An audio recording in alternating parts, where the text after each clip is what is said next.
Hey guys, welcome to the channel. So if you've ever wanted to automate your messages or anything inside of WhatsApp, you can easily connect it to your n8n and automate actions.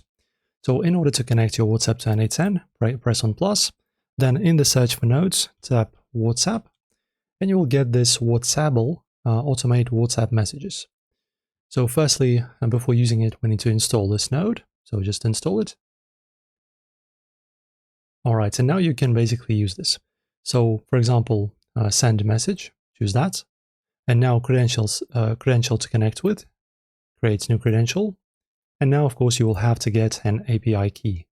Okay, guys, so now you will have to pretty much go to your business settings and, of course, create a business account and then go to your business. And then you need to go and click on system users, right? So you just click on system users and then press on add. Okay, accept this.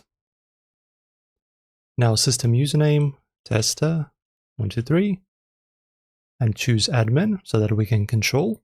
After that, guys, as you can see, we have this tutorial. You create a system user, then you just go to assign assets, then select assets and assign permissions, and then under social overdrive, assign assets, and then you will get your token.